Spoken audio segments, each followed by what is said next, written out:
Na poludzenok, ktorý už tradícino organizujú volontere Đurđevskog Caritasu s pomocou švajcarskih donatorov povolani kolo 100 osobi, a za veljih organizovani i prevoz. To ti baš to njeruchomi, oni najmenje i da gdje idu.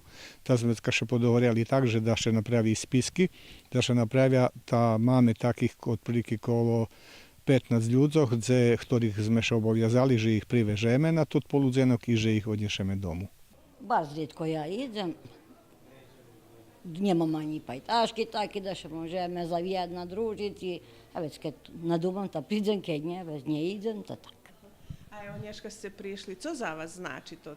Druženje fine, čuješ da to nove, da to i da opuštiš mozog. Cilj poludzenku prave druženje i rozvahata, a organizatore pririhtali i tombolu s hasnovitima darunkami. Kao što roku mi pravimo plan, tu máme jednu zo Švajcarske, jednu humanitarnu organizaciju, ktorá nam dava to ti penježi, i to roku nam dali 8400 švajcarski franki.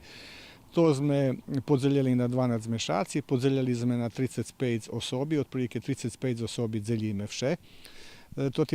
Popri paketoh za spoživu, pred počatkom sezoni zohrivanja, najzagroženšim še podzelji i drevo, takže ročne do Đurđova stihne pomoć za hudobnih u vrednosti 10.000 evra.